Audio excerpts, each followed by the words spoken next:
কথাগুলো বলে অনুর ভাইয়া অনু আর অর্ণবকে ঘাড় ধাক্কা দিয়ে সেখান থেকে বের করে দেয়।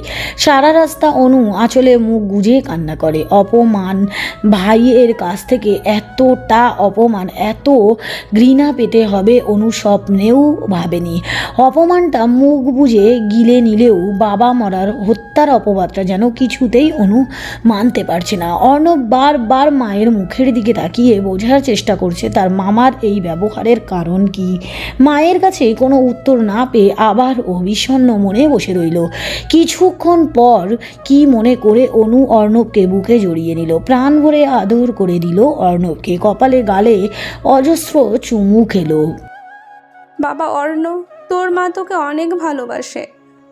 বাবা, মাকে কখনো ভুল বোঝো না। মা যা করেছে তার জন্য মাকে ক্ষমা করে দিও। বাবার মনে কখনো কষ্ট দিও না, কখনো কারো মন ভেঙো না। সবাইকে সুখে রাখবে সব সময়, নিজের যত্ন নেবে, কথা দাও। আম্মু, তুমি কি কোথাও যাচ্ছ? না বাবা, আম্মু সব সময় তোমার সাথে আছে। আম্মু তোমাকে ভীষণ ভালোবাসে।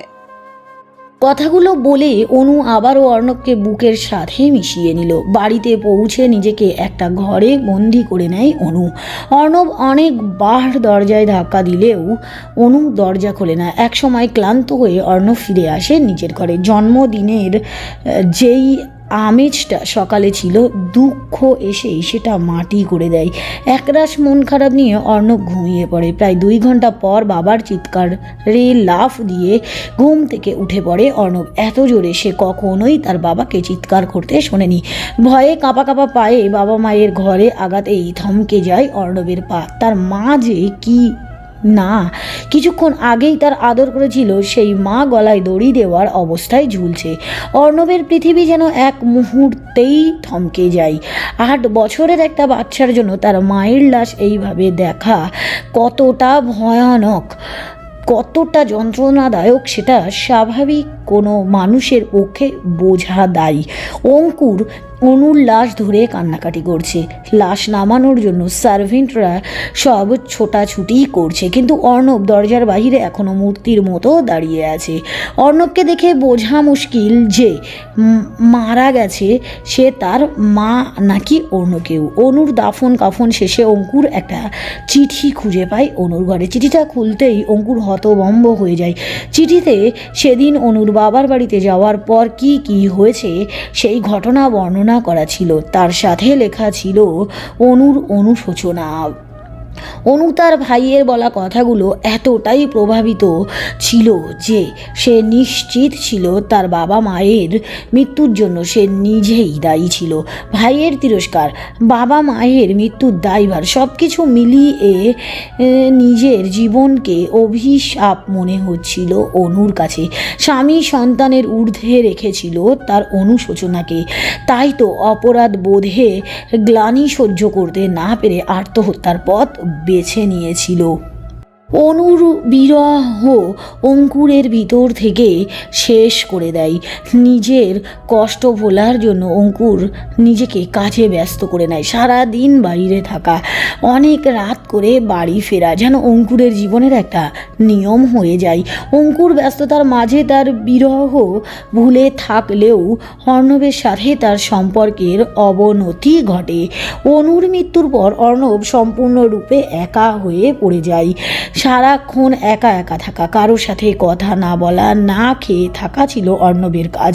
বাবা মায়ের আদরের ছেলেটি অনাদরে বড় হতে থাকে। সময়ের সাথে অর্ণব মানসিকভাবে ক্ষতিগ্রস্ত হয়ে পড়ে, মানসিক ভারসাম্যহীন হয়ে পড়ে। অঙ্কুর নিজের কষ্টে এতটাই মশগুল হয়ে যায় যে সে অর্ণবের একাকিত্বটা দেখতে ব্যর্থ হয়। অর্ণব মনে মনে তার মায়ের আত্মহত্যার জন্য তার মামাকেই দায়ী করে। সময়ের সাথে সাথে এটাই তার মনে চরম ঘৃণা সৃষ্টি করে। অর্ণবের শিশু মন এই আঘাতটা নিতে না পেরে মানসিক দিক দিয়ে বিপর্যস্ত হয়ে পড়ে। স্কুলের অন্য বাচ্চাদের সাথে মারামারি করা তার স্বভাব হয়ে দাঁড়ায়। বারবার অর্ণবের স্কুল থেকে আসা কমপ্লেনে বিরক্ত হয়ে অঙ্কুর তাকে লন্ডনে পাঠিয়ে দেয়। সদ্য মায়ের মৃত্যুর ধাক্কা সামলাতে না পারা ছোট্ট বাচ্চাটা এইভাবে বোর্ডিং স্কুলে যাওয়াতে আরও একা পড়ে যায়। বাহিরে থেকে অর্ণব সব সময় পারফেক্ট হলেও তার ভিতরের অবস্থাটা শোচনীয়। ছেলেবেলায় ক্রাইসিস এর জন্য হঠাৎ রাগ, অস্থিরতা, ডিপ্রেশনে ভুগতে থাকে। অনু মারা যাওয়ার পর অর্ণব আর অঙ্কুরের সম্পর্কে ফাটল ধরে, কিন্তু সেই সম্পর্কটা অর্ণবের দিকে দিয়ে একদম শেষ হয়ে যায় যখন অঙ্কুর তার অফিসের এক স্টাফকে বিয়ে করে নেয়। অর্ণব তার বাবার জীবনে তার মায়ের জায়গা অন্য কারো আশাটা মেনে নিতে পারেনি কোনোভাবেই। বাবা ছেলের মধ্যে যোগাযোগ কমতে কমতে একসময় এমন হয় যে অর্ণব তার বাবাকে বাবা বলেও ডাকে না। সিগারেটের শেষ টান দিয়ে শেষ অংশটা নিচে ফেলে দিয়ে উঠে পড়ল অর্ণব। ভোর হয়ে গেছে, নতুন সকালের উদয় হচ্ছে, চারিদিকে পাখির কিচিরমিচির শোনা যাচ্ছে। 2 প্যাকের মতো সিগারেটের শেষ অংশ নিচে পড়ে আছে। অতীতে বিচরণ করেই রাত প্রায় হয়েছে অর্ণবের। সন্ধ্যায় মীরার প্রতি যেই রাগটা ছিল সেটা অনেকটা কমে গেছে। যদিও অর্ণব মীরাকে এই পরিস্থিতিতে মেনে নিতে পারছে না, তবুও ভালোবাসার হাতে সে দায়বদ্ধ। মীরাকে যেই ঘরে বন্ধ করেছিল কাল রাতে, সেই ঘরের গিয়ে দরজা খুলে দিল অর্ণব। মেঝেতে এলোমেলোভাবে পড়ে আছে মীরা। প্রথমে অর্ণব ভেবেছিল হয়তো মীরা ঘুমিয়ে আছে, কিন্তু কিছুক্ষণ মীরাকে ঝাঁকিয়ে সাড়া না পেয়ে অর্ণব বুঝতে পারে মীরা জ্ঞান হারিয়ে ফেলেছে। মীরাকে এই অবস্থায় দেখে অর্ণবের হার্টবিট বেড়ে যায়। মুহূর্তেই মীরাকে হারিয়ে ফেলার ভয় অর্ণবের মনে ভর করে। ছেলেবেলায় তার মাকে হারিয়েছে, এখন সে মীরাকে হারাতে চায় না কিছুতেই। অর্ণব আর 1 মিনিট সময় নষ্ট না করে মীরাকে কোলে তুলে নিয়ে হসপিটালের উদ্দেশ্যে রওনা হয়। হসপিটালে মীরার হাত ধরে বসে আছে অর্ণব। অন্ধকারে একা থাকাই ভয়ে জ্ঞান হারিয়েছিল মীরা। ডাক্তার চেক আপ করে মেডিসিন দিয়ে দিয়েছে। অর্ণব ধীরে ধীরে মীরার চুলে বিলি কেটে হাত বুলিয়ে দিচ্ছে। তার 2 চোখের কোণায় পানি টলমল করছে। এই পানির মধ্যে অপরাধ বোধ আর মীরাকে ফিরে পাওয়ার সুখ মেশানো আছে। অতীতের ক্ষতটা ভোলা সম্ভব নয় তার জন্য, কিন্তু নতুনভাবে সব শুরু করতে চাই সে। চোখ মেলতেই, নিজেকে হাসপাতালে আবিষ্কার করতেই খানিকটা অবাক হলাম। তবে জানতাম এমন কিছুই একটা হবে। একা অন্ধকারে আবদ্ধ ঘরে ভীষণ ভয় করে আমার। এর আগেও একবার জ্ঞান হারিয়ে ফেলেছিলাম। তারপর থেকে অবশ্য যথেষ্ট সাবধানতা অবলম্বন করে চলি। মাথাটা একটু উঁচু করতেই দেখলাম অর্ণব আমার মাথার কাছে বসে আছেন। অর্ণব আমার হাত তার হাতের ভিতরে নিয়ে বসে আছেন। এই মুহূর্তে নিজের হাত তার হাতের মুঠোয় দেখে কোনো অনুভূতি হচ্ছে না, উল্টো এক রাশ ঘৃণা এসে ভর করেছে মনে। তার মতো একটা অমানুষকে নিজের কাছে কিছুতেই মানতে পারছি না আমি। ডাক্তার এসে আমাকে দেখে গেলেন। অর্ণবকে দেখে মনে হচ্ছে সে কিছু বলতে চায় আমাকে, কিন্তু এই মুহূর্তে তার কোনো কথা শোনার ইচ্ছে আমার হচ্ছে না। আমার অবস্থা অনেকটা স্বাভাবিক হয়ে এলে অর্ণব আমাকে নিয়ে বাসায় চলে এলেন। হয়তো কোনো জরুরি ফোন এসেছিল তার, তাই এত তাড়াহুড়ো করলেন। হসপিটাল বেড থেকে নামতেই অর্ণব আমাকে কোলে তুলে নিলেন। যদিও এর কোনো প্রয়োজন ছিল না, পায়ে যথেষ্ট শক্তি ছিল আমার হেঁটে যাওয়ার মতো। ওনাকে কিছু বলতে গিয়েও চুপ করে রইলাম। কেন যেন কিছু বলতে ইচ্ছে হলো না। সারা রাস্তা ওনার সাথে একটাও কথা আমি বলিনি, আসলে ইচ্ছে হয়নি বলার। হঠাৎ এত বেশি ঘৃণা কোথা থেকে এলো তার প্রতি কে জানে। এটা কি আমার ঘৃণা নাকি অন্য কিছু? বাড়িতে পৌঁছে গাড়ি থেকে নামার আগেই অর্ণব অপর পাশে এসে আমাকে আবারও করে তুলে নিলেন। কি করছেন? নামান আমাকে। আবার কেন করে তুলছেন? আমি এতটাও দুর্বল হয়ে পড়িনি যে হেঁটে ভিতরে যেতে পারবো না। তোমার অনুমতি নিয়ে আমি কাজ করব ভাবলে কি করে? আমি আর কথা বাড়ালাম না। জানি লাভ নেই, করবে সেটাই যেটা তার মন চাইবে। অর্ণব আর আমি বাড়ির ভিতরে ঢুকতেই অন্তিকে দেখলাম। তার সাথে একটা ছেলেও ছিল। অন্তিকে আমি শেষ দেখেছিলাম অর্ণবের অফিসে, আর তারপর আজকে লাল বেনারসি শাড়ি পরে আছে অন্তি। দেখে মনে হচ্ছে সে নতুন বউ। অন্তিকে এই রূপে দেখে হতভম্ব হয়ে তাকিয়ে আছেন অর্ণব। আমাকে নামিয়ে সোফায় বসিয়ে দিয়ে তিনি অন্তির দিকে এগিয়ে গেলেন, তার মনে উদয় হওয়া প্রশ্নের উত্তরের খোঁজে। এসব কি অন্তু? যা দেখেছো তাই সত্যি ভাইয়া। কি বলতে চাইছিস তুই? আমি আর সিদ্ধার্থ পালিয়ে বিয়ে করে নিয়েছি ভাইয়া। বাবাকে এখনো বলিনি, তোমাকে সবার আগেই জানালাম। অর্ণব অন্তির উপর রাগ সামলাতে না পেরে সজোরে একটা চড় দিয়ে বসিয়ে দেয় অন্তির গালে। চড়টা এতটাই জোরে ছিল যে সেই শব্দে কেঁপে ওঠে মীরা, আর অন্তি ছিটকে মেঝেতে পড়ে যায়। এই মুহূর্তে হিংস্রতা ফুটে উঠেছে অর্ণবের চোখে মুখে। তুই এটা কিভাবে করতে পারলি? শেষ পর্যন্ত কিনা তুই সিদ্ধার্থ মাহমুদকে বিয়ে করলি, তো পালিয়ে। তুই জানিস বাবা কতটা হার্ট হবে এটা জানার পর? তুমি তো তাকে বাবা মানোই না ভাইয়া, তাহলে আজ কেন বাবার প্রতি তোমার এত ভালোবাসা আসছে? Just shut up, don't give me lame excuse. Siddharth Mahmud আমাদের বিজনেস রাইভাল, আর তুই কিনা তার সাথে? ছি ভাইয়া, সিদ্ধার্থ তোমাদের শত্রু হলেও আমি ভালোবাসি তাকে। তুই নিজের ভালোবাসা অন্ধ হয়ে আমাদের সম্মান ধরে মিশিয়ে দিয়েছিস। একটা বার ভেবে দেখ, বাবা জানতে পারলে তার কি অবস্থা হবে। অন্তি আর অর্ণবের কথার মাঝে মীরা বলে ওঠে, আপনার বাবাও সেই একই অবস্থা হবে যা আপনার নানার হয়েছিল, কিন্তু তফাৎটা হলো আপনার মা বিয়ের আসর থেকে পালিয়েছিলেন। হাজারটা মানুষের সামনে জানাজানি হয়েছিল যে কোনে বিয়ের দিন প্রেমিকের হাত ধরে পালিয়েছে। মীরার কথায় রক্ত চক্ষু নিয়ে অর্ণব মীরার দিকে তাকায়। মীরা কিছুক্ষণ থেমে আবার বলতে শুরু করলো, আমি বলছি না আপনার মা খারাপ ছিল, আমি বলছি যেই পরিস্থিতিতে আজ আপনি আর আপনার বাবা আছেন, একই পরিস্থিতিতে তখন আমার দাদা ভাই আর বাবা ছিল। অবশ্য তাদের পরিস্থিতিটা আরও গুরুতর ছিল। অর্ণব কিছু একটা বলতে গিয়েও থেমে গেল। প্রচণ্ড রাগের মধ্যেও হঠাৎ অনেক চিন্তা এসে ভর করলো অর্ণবের মাথায়। মীরা আবার বলতে শুরু করলো, সেই দিন ফুপি আম্মু পালিয়ে যাওয়াতে অপমানের বোঝা সহ্য করতে না পেরে দাদা ভাই হার্ট অ্যাটাক করে। আপনি নিজের বিবেক থেকে বলুন তো, নিজের বাবাকে হারানোর পর আপনার মামা যেটা করেছে সেটা কি অন্যায় ছিল? হয়তো সেই দিন ফুপি আম্মুকে অপমানের মাত্রাটা একটু বেশি ছিল, কিন্তু মনের রাগটা যুক্তিযুক্ত ছিল। কিছুক্ষণ থেমে মীরা আবার বলতে শুরু করে, বাবাও বুঝতে পারেনি সেই দিন তার বলা কথাগুলোর জন্য ফুপি আম্মু আত্মহত্যা করবে। আপনার ঘৃণার ভিত্তি আছে অর্ণব। ফুপি আম্মুর মৃত্যুর জন্য কোনো না কোনোভাবে আমার বাবা দায়ী, কিন্তু আপনার প্রতিশোধটা ভিত্তিহীন। বিশ্বাস করুন, যা হয়েছে সেটা কেউ চায়নি। অর্ণব মীরার কথাগুলো এক দণ্ড ভেবে ধপ করে সোফায় বসে পড়ল। সিরাত নামের ছেলেটি এখনও মূর্তির ন্যায় দাঁড়িয়ে সব দেখছে। অন্তি বধূ বেশে মাথা নিচু করে দাঁড়িয়ে আছে। মীরার ল্যান্ডলাইন থেকে কেউ ফোন করলো। অর্ণব এখনও আগের মতোই বসে আছে। তার দুই চোখে পানি গড়িয়ে পড়ছে। এই পানিগুলোর কারণ তার জানা নেই। হয়তো 19 বছর আগের ভুল ধারণাটা তার ভেঙে গেছে।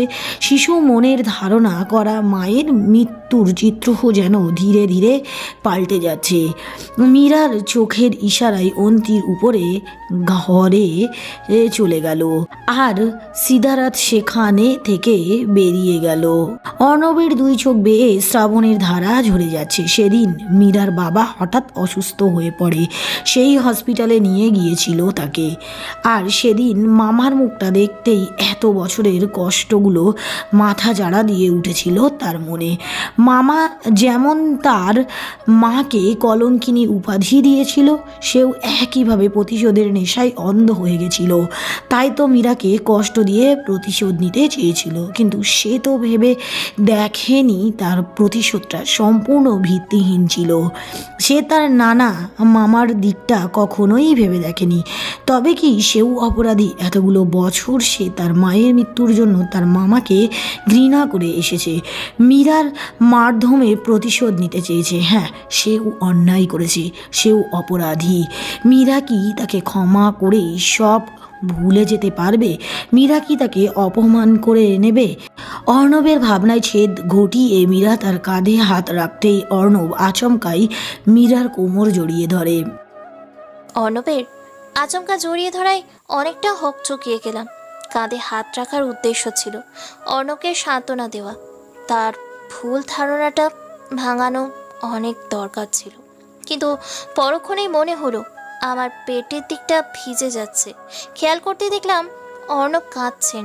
কিছুক্ষণ আগেই এই মানুষটার উপর আমার ভীষণ ঘৃণা হচ্ছিল, কিন্তু তার চোখের পানিতে সব যেন কেমন গুলিয়ে গেল। আমার বুকের বাঁ পাশে কেমন চিনচিন ব্যথা হচ্ছে। অর্ণব কান্নার মাঝে কেঁপে কেঁপে উঠছে। তার কম্পন যেন আমাকে আরও বেশি অস্বস্তিতে ফেলে দিচ্ছে।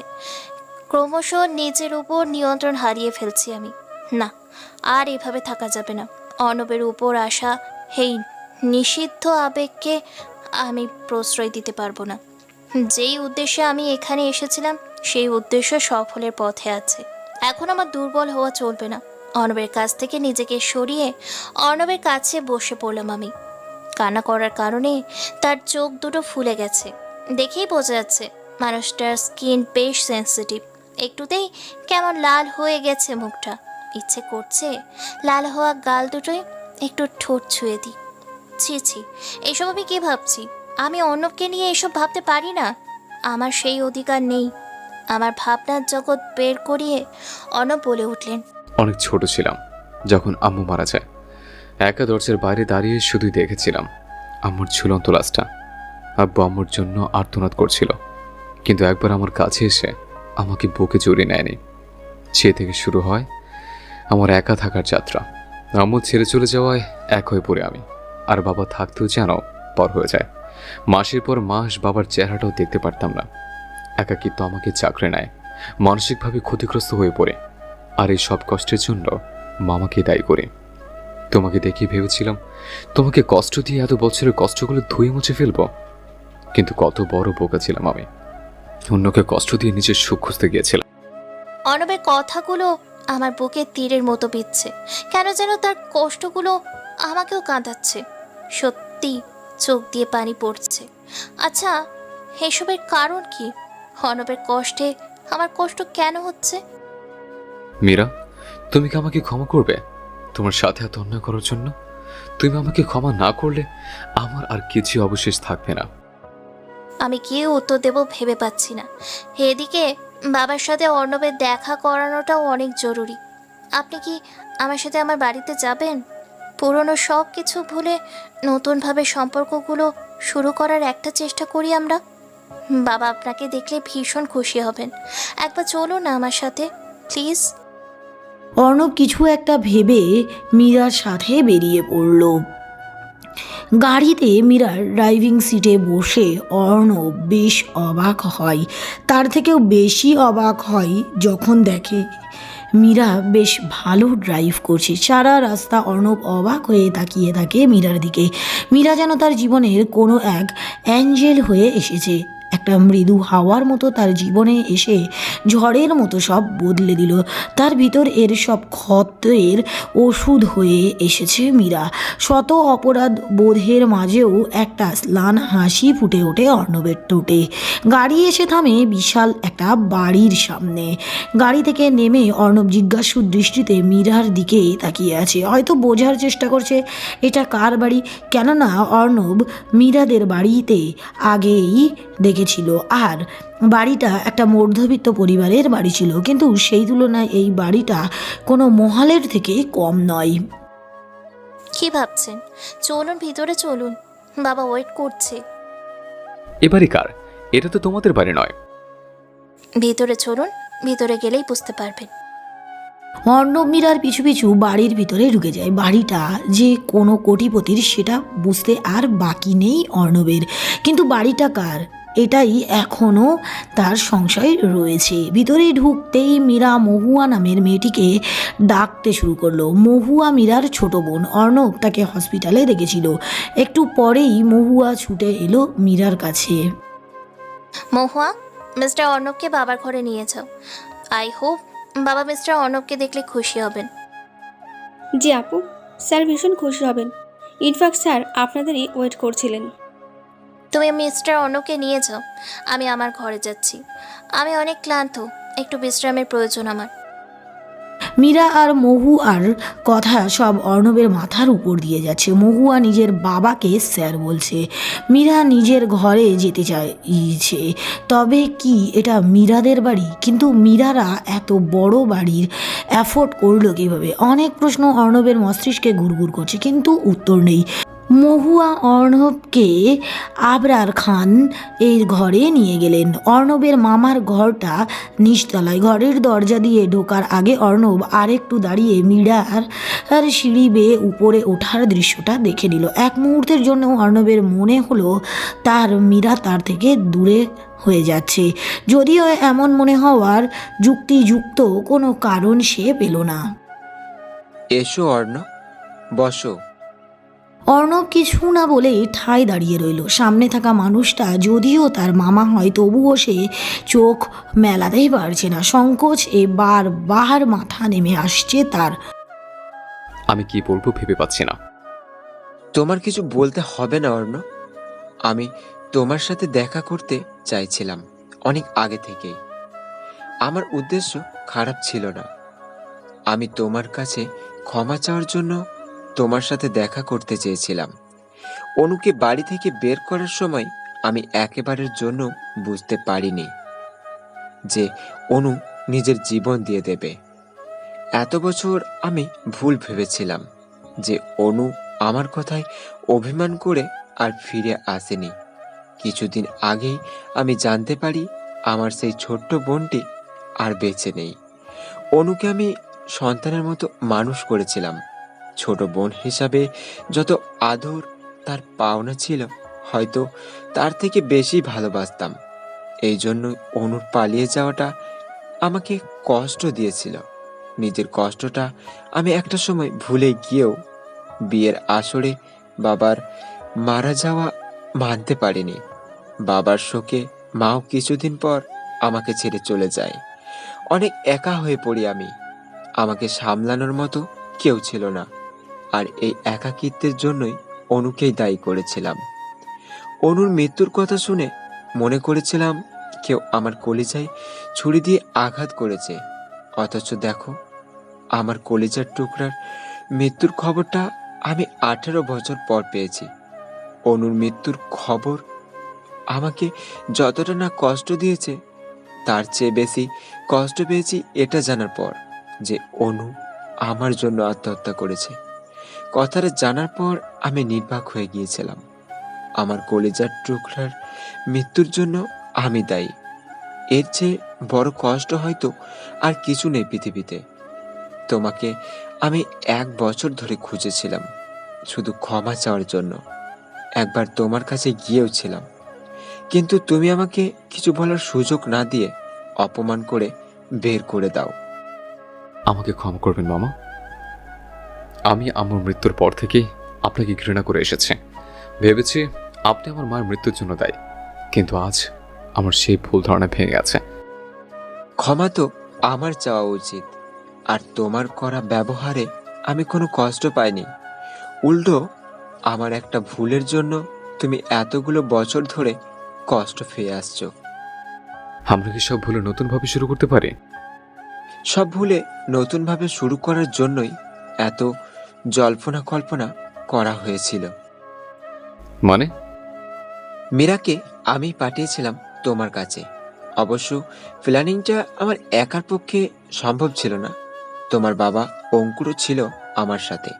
অঙ্কুরই আমাকে বুদ্ধি দিয়েছিল মীরাকে তোমার অফিসে তোমার পিএ বানিয়ে পাঠানোর জন্য। তোমার সাইকিয়াট্রিক হেল্প প্রয়োজন ছিল, কিন্তু তুমি সাইকিয়াট্রিকের হেল্প নিতে চাওনি। এই জন্যই মীরাকে তোমার কাছে পাঠানো।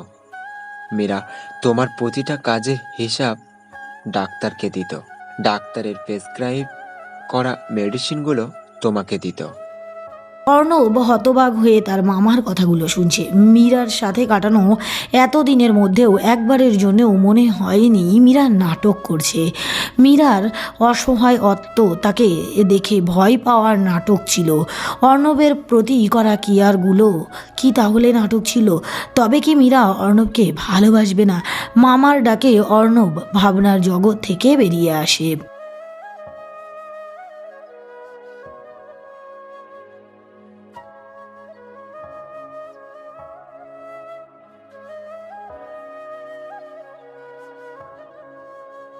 মীরা এসবের জন্য প্রথমে রাজি ছিল না। আমার কসম দিয়ে ওকে রাজি করিয়েছিলাম।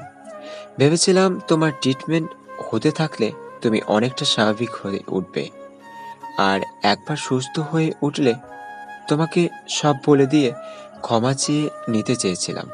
আমি জানি অর্ণ, আমরা যা করেছি সেটা তোমার প্রতি অন্যায় হয়েছে। এভাবে মিথ্যা বলে ছলনা করে তোমাকে কষ্ট দিয়েছি। সরি বাবা, অতীতের সব ভুল আর এখন করা সব অন্যায়ের জন্য আমাকে ক্ষমা করে দাও। অর্ণব যেন বাকরুদ্ধ হয়ে গেছে। মীরার সাথে কাটানো সময়গুলো নাটক ছিল ভাবতেই তার কলিজা কেঁপে ওঠে। অর্ণবের মনে অজানা এক ভয় কাজ করছে, মীরাকে হারানোর ভয়। আবরার খানের রকিং চেয়ার থেকে উঠে অর্ণবকে বুকে জড়িয়ে নিল। এত বছর পর স্নেহ ভরা আলিঙ্গনে অর্ণবের চোখ ভরে আসে। মুহূর্তের জন্য সে মীরাকে নিয়ে তার সব ভয় চিন্তা ভুলে যায়। আবরার মাহমুদ অর্ণবকে জড়িয়ে ধরে চোখের পানি ছেড়ে দেয়। তার মনে হয় তার অনু আবার তার বুকে ফিরে এসেছে। তার জেদের বশে সে তার বোনকে হারিয়েছিল, কিন্তু বোনের শেষ স্মৃতিটাকে যে কোনো মূল্যে আগলে রাখবে। মামা ভাগ্নে আবেগের সমুদ্রে ভাসছিল। পিছন থেকে মীরার গলা খেকারি দিয়ে বাধার সৃষ্টি করলো। উফ বাবা, আবারও শুরু হয়ে গেছে তোমার কান্নাকাটি। এই তোমার কান্নাকাটি থামানোর জন্যই কিন্তু এত কিছু করেছিলাম। অর্ণব মীরার দিকে তাকিয়ে হতভম্ব হয়ে যায়। মীরার পরনের শাড়িটা সে অনেক আগেই পাল্টে নিয়েছে। একটা হোয়াইট টি শার্ট আর শার্ট পরে আছে সে। এই পোশাকে মীরাকে অনেক বেশি আলাদা লাগছে। মীরাকে অর্ণব সবসময় শাড়ি আর চুড়িদারেই দেখেছে, এইভাবে আগে দেখেনি, তাই হয়তো অনেক অদ্ভুত লাগছে। আবরার খানের কথাই অর্ণবের ধ্যান ভাঙে। সরি রে মা, বুড়ো বয়সে আবেগটা বেড়ে যায়। অর্ণব, তুমি মীরার সাথে যাও, তোমার ঘর মীরা দেখিয়ে দেবে। আজ থেকে তুমি আমাদের সাথে থাকবে। না মামা, আমি এখানে থাকতে পারবো না। আমি আমার বাড়িতেই ভালো আছি। ছোট্ট থেকে তো একাই ছিলে, কয়টা দিন না হয় আমার সাথে থেকো। বাবা তুমি রেস্ট নাও, আমি মিস্টার অর্ণবকে নিয়ে যাচ্ছি, চলুন। মীরা আর অর্ণব পাশাপাশি হাঁটছে। গন্তব্য উপরের ঘর। দুজনেই চুপচাপ হেঁটে যাচ্ছে, কারো মুখে কোনো কথা নেই। নীরবতা কাটিয়ে মীরা বলতে শুরু করলো, আর ইউ ওকে নাও? তোমায় এই বেশভূষে দেখতে অনেকটা আজীব লাগছে। এটাই আমি। অর্ণব কিছু বলতে গিয়েও থেমে গেল। কেন যেন এই মীরাকে ভীষণ অপরিচিত লাগছে তার কাছে। যেই মীরার প্রতি সে আসক্ত হয়েছিল, সেই মীরা কোথায়? আসলে আপনার বাড়িতে আমাদের একসাথে থাকার কথাটা কাউকে বলবেন না প্লিজ। বাবা বা সিদ্ধার্থ জানতে পারলে, আমি চাই না বাবা বা সিদ্ধার্থ এই ব্যাপারে কিছু জানুক। সিদ্ধার্থকে বলেছিলাম আমি আপনার বাসায় ছিলাম। মীরা কিছু বলার আগেই মীরার একটা কল এলেই সে চলে যায় অর্ণবকে ঘরে রেখে। সেদিন রাতে মীরার সাথে আর অর্ণবের কথা হয় না। রাতে অর্ণব শুয়ে আছে, কিন্তু দু চোখে ঘুম নেই। মামার সম্পর্কে তার পূর্ব ধারণা পাল্টেও নতুন একটা চিন্তা তার মাথায় ভর করেছে। মীরাকে নিয়ে সে বেশ চিন্তিত। মীরা কি তার ভালোবাসা মেনে নেবে? সব যেখানে নাটক ছিল সেখানেই কি মীরার মনে তার জন্য কোনো ফিলিংস আসবে? ভীষণ ভয় করছে অর্ণবের, বারবার মীরাকে হারানোর ভয়টা উকি দিচ্ছে। বিছানা ছেড়ে উঠে দাঁড়িয়ে ব্যালকনিতে যেতেই অপর পাশের রুমের ব্যালকনিতে মীরাকে দেখতে পায় অর্ণব। চাঁদের রূপলি আলোয় রূপই মোড়ানো মনে হচ্ছে মীরাকে।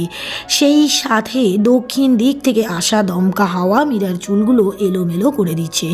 এখন যদি মীরা একটা শাড়ি পরা অবস্থায় থাকতো তাহলে হয়তো অর্ণব সব দোলাই উপেক্ষা করে ছুটে যেত তার মীরার কাছে। এক দণ্ড মীরার দিকে তাকিয়ে থাকতেই মীরা আর অর্ণবের চোখাচোখি হলে মীরা চোখ নামিয়ে নেয়। কিছুক্ষণ আগেও যেই স্বচ্ছন্দের সাথে মীরা অর্ণবের সাথে কথা বলছিল সেটা এখন আর নেই। অনেকটা সংকোচ এসে সেই জায়গাটা দখল করে নিয়েছে। মীরা তার গায়ের ওড়নাটা গায়ে জড়িয়ে রুমের ভিতরে চলে এলো। অর্ণবকে এক নজর দেখতেই তো ব্যালকনিতে গিয়ে দাঁড়িয়েছিলাম, তাহলে কেন তাকে মন ভরে এক নজর দেখতে পারলাম না? এত সংকোচ, এত জড়তা কেন? আর কেনই বা আমি অর্ণবকে দেখার জন্য ব্যালকনিতে অপেক্ষা করছিলাম? অর্ণবকে দেখার ইচ্ছেটা অন্যায়, তার উপর আসা আবেগটা ভিত্তিহীন। আমি অন্য কারোর বাগদত্তা, এটা তো আমি ভুলতে পারি না। তাহলে কেন চোখ বারবার তাকে সামনে পেতে চাই?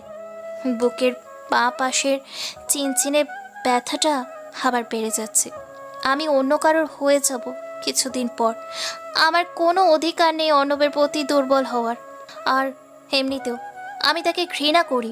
মানুষটা কত টর্চার করেছে আমাকে, আমি তাকে ঘৃণা করি। আসলে কি আমি অর্ণবকে ঘৃণা করি? আর কিছু চিন্তা করতে পারল না মীরা। বুকের বাঁ পাশটা তার ভীষণ ভারী হয়ে আছে। বালিশে মুখ চেপে শুয়ে পড়ল। মাঝে মাঝে দু চোখের কর্নিশ বেয়ে ফোঁটা ফোঁটা পানি পড়ছে। সেটা মুছে ফেলার কোনো আগ্রহ তার মাঝেই দেখা যাচ্ছে না। হয়তো একা আছে তাই পানি মোছার কোনো তাড়াহুড়া নেই। ব্যালকনিতে দাঁড়িয়ে একবারে 5-6টা সিগারেট শেষ করে দাঁড়িয়ে আছে অর্ণব। অনেক কিছু চলছে তার মনে, অনেক প্রশ্ন জমা হয়ে আছে। সব প্রশ্নের উত্তর তাকে পেতেই হবে, কিন্তু কিভাবে এই প্রশ্নের উত্তর খুঁজে পাবে সেটা সে জানে না। হাতে সিগারেটটা ফেলে দিয়ে একটা দীর্ঘশ্বাস ছেড়ে ঘরে চলে গেল সে। যদিও সারা রাত বিছানায় এপাশ ওপাশ করে কাটিয়ে দিয়েছে। সকালে আবরার খানের সাথে নাস্তার টেবিলে বসে আছে অর্ণব। সকাল থেকেই তারা দুজন একসাথে ছিল। অনুর ছোটবেলার অর্ধেক গল্প ইতিমধ্যেই শেষ করে ফেলেছে আবরার। অর্ণবও অনেকটা মিশে গেছে মামার সাথে।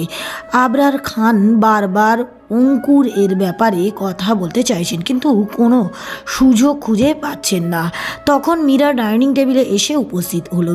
মীরাকে দেখে এবারও অর্ণব অবাক হলো। মীরা হোয়াইট জিন্সের সাথে ব্লু লেডিস শার্ট পরে আছে, হাতে ব্র্যান্ডেড রিচ ওয়াচ, পায়ে হিল। দেখতে কোনো মডেলের থেকে কম লাগছে না।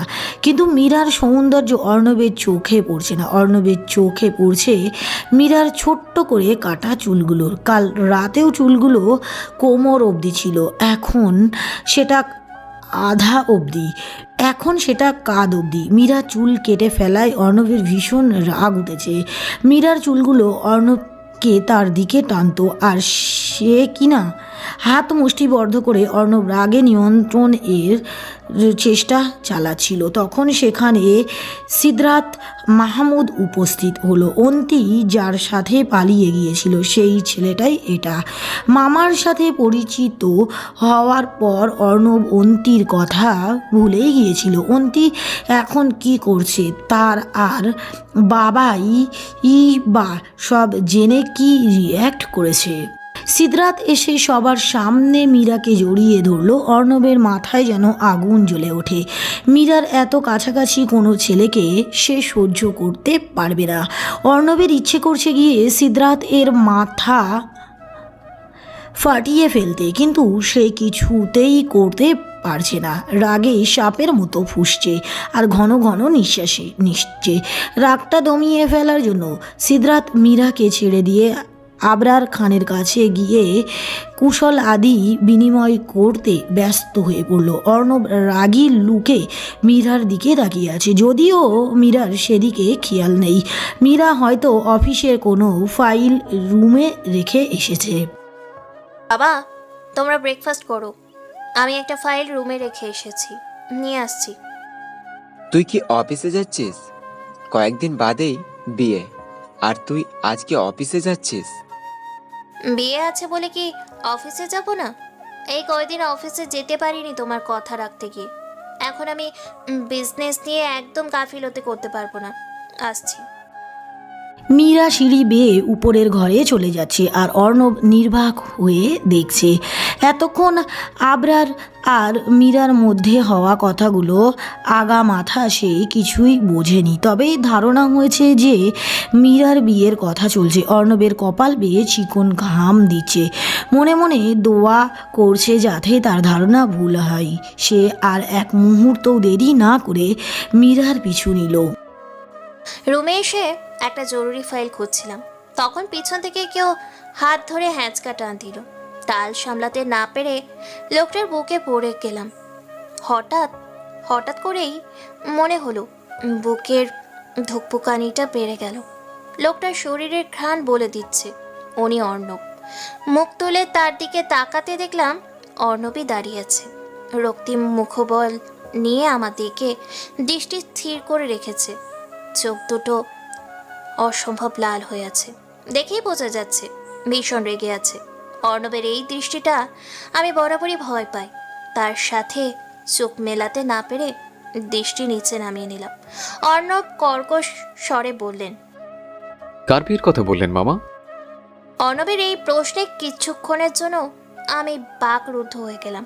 আমি জানি অর্ণব আমার প্রতি দুর্বল হয়ে পড়েছেন। এই অবস্থায় তাকে কিভাবে বলি আমার বিয়ের কথা? কিন্তু না বললেই বা কি হবে?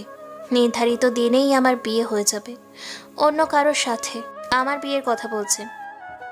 কি তোমার বিয়ে? মানে কি তোমার বিয়ে ঠিক হয়ে গেছে? আমার বিয়ে ঠিক হয়ে আছে, কিন্তু এতে আপনি এত অবাক হচ্ছেন কেন?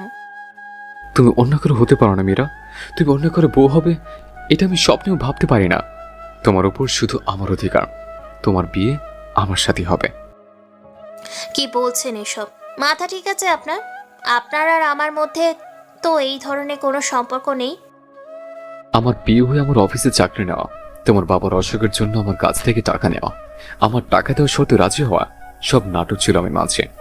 খুব ভালো অভিনেত্রী তুমি, কিন্তু তোমার চোখে আমি আমার জন্য অনুভূতি দেখেছি, আর যে অনুভূতিগুলো ভালোবাসা ছিল। আপনি ভুল ভাবছেন। আমি যা কিছু করেছি সবটাই নাটক ছিল, আর এইসব করেছি বাবার জন্য। বাবা সত্যি হার্টের পেশেন্ট। তাছাড়া তার ইচ্ছা পূরণের জন্যই আমি এই নাটকটা করেছি। সবটাই কি নাটক ছিল? সব আবেগগুলো কি নাটক ছিল? সব অনুভূতিগুলো? তোমাকে এত অত্যাচার করার পরেও তুমি আমাকে ছেড়ে যাওনি, এর কারণ কি শুধু নাটক ছিল? হ্যাঁ, এই কারণও নাটকটাই ছিল। কারণ আমি বাবার কাছে ওয়াদাবদ্ধ ছিলাম। আপনার দেওয়া রক্ষিতা হয়ে থাকার শর্তেও বাবার মুখের দিকে তাকিয়ে রাজি হয়েছিলাম। ফুপি আম্মুর ছবি বুকে নিয়ে প্রতি রাতে বাবাকে কাঁদতে দেখেই নিজের সম্মান বাজিয়ে রেখে আপনার কাছে ছিলাম। আপনার শত অপমান টর্চার সহ্য করেছি। মানছি সব নাটক ছিল, কিন্তু এতদিনে কি একবার আমার প্রতি দুর্বল হওনি? ভালোবাসতে পারোনি আমায়? হ্যাঁ, আপনি বলছেন ভালোবাসার কথা। আপনার মতো একটা অমানুষকে কেউ কিভাবে ভালোবাসবে? সেই দিন রাতে আমাকে চর মেরে রক্তাক্ত করে অন্ধকার ঘরে আটকে দিয়েছিলেন। আপনি জানেন আমার ক্লাস্ট্রোফোবিয়া আছে, আমার মৃত্যু পর্যন্ত হতে পারত। ভাগ্যিস শুধু অজ্ঞান হয়েছিলাম। কিন্তু আপনি এই কাজ কেন করেছিলেন? আমাকে কষ্ট দেওয়ার জন্য তো, তাই না? লুক, আপনি সাকসেসফুল। আমি কষ্ট পেয়েছি। আপনার প্রতি আমার যেটুকু দুর্বলতা ছিল সেটা সেই দিনের পর থেকে শেষ হয়ে গেছে। Now I hate you. আর এই জন্য এই লুকোচুরি খেলার ইতি টেনেছি অন্তি আর সিদ্ধাতের পালিয়ে বিয়ে করার নাটক করে। সিদ্ধাত আর অন্তির কোনো সম্পর্ক নেই। সিদ্ধাতের বাগদত্তা আমি। আমার আর সিদ্ধাতের বিয়ে হবে কিছুদিনের মধ্যে।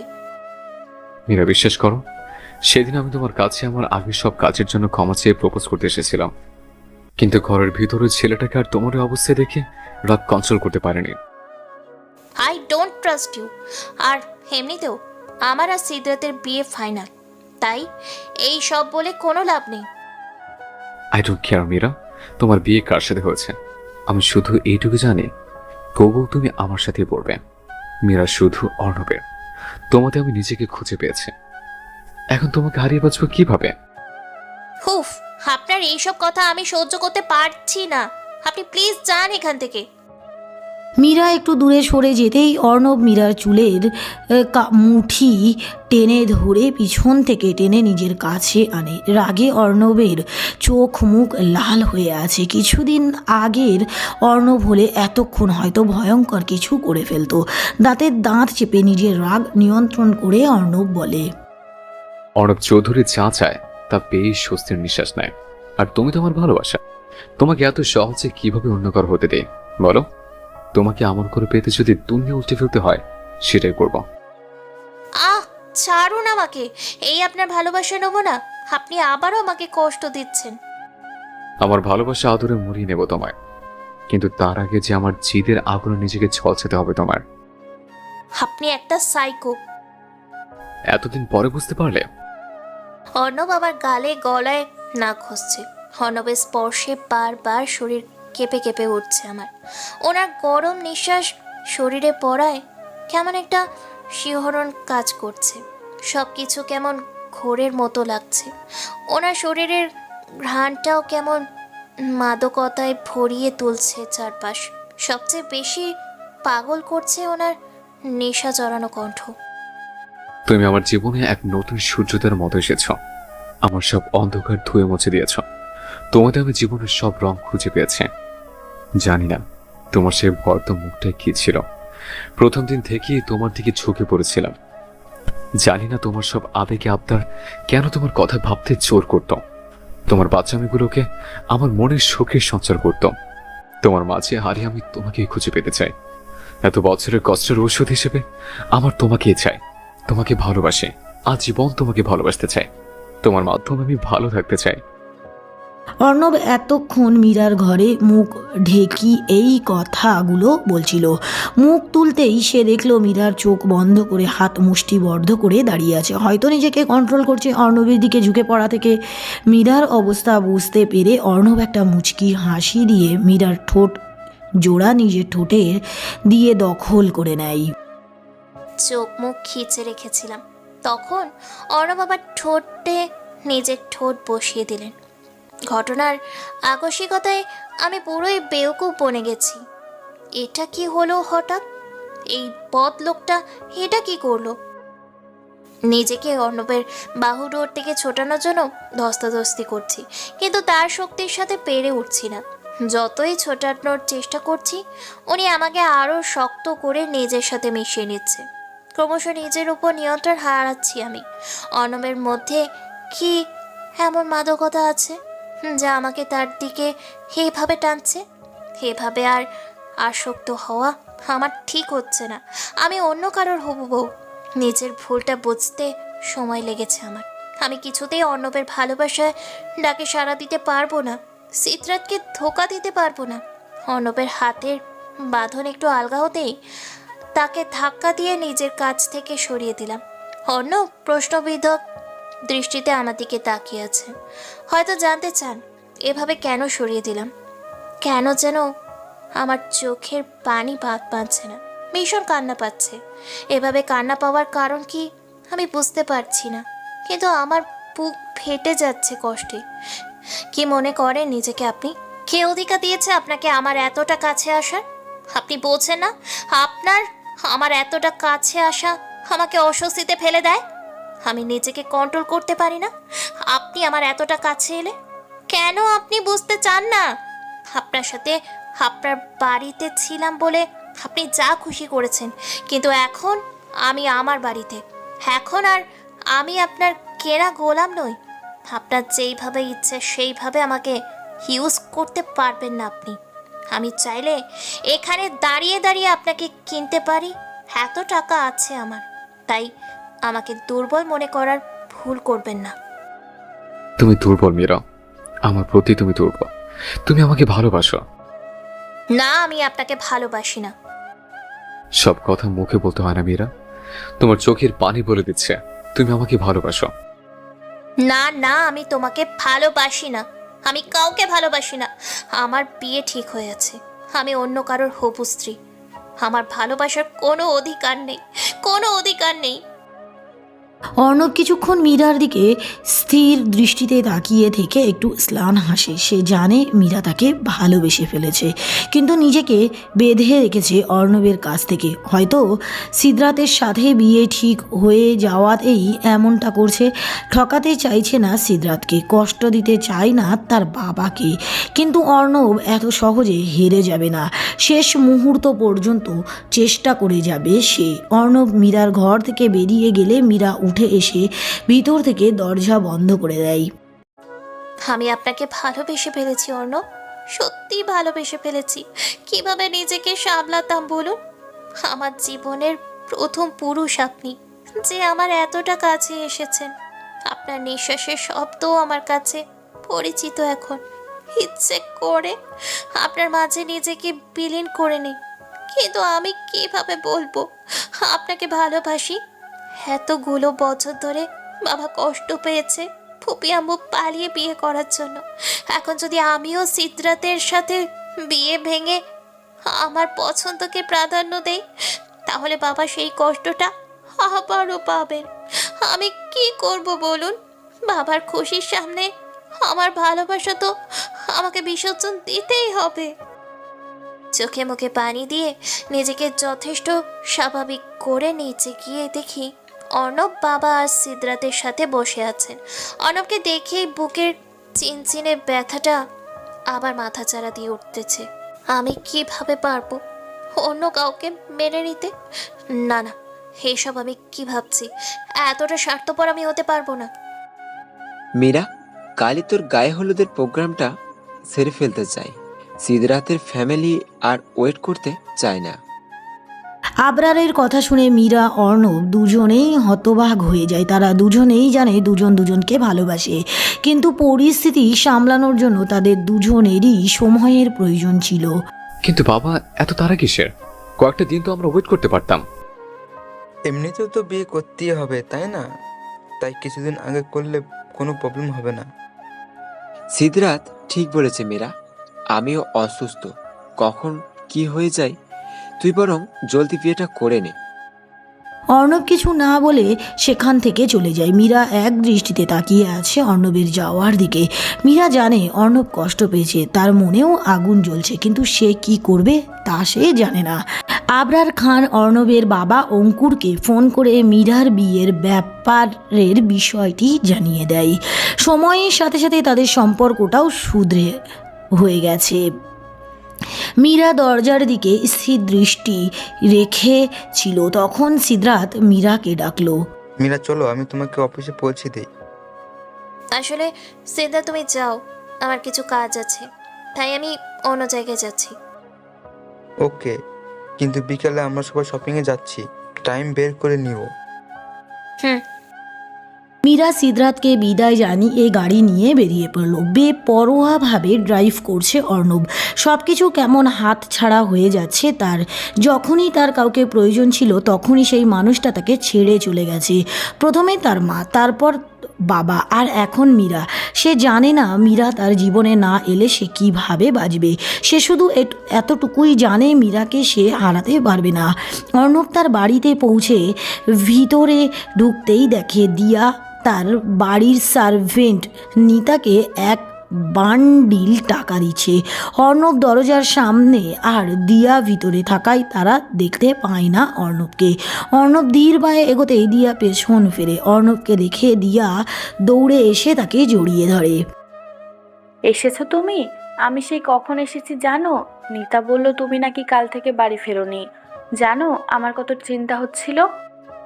রিল্যাক্স দিয়া, আই এম ফাইন। আসলে আমার মামার বাড়িতে ছিলাম কালকে।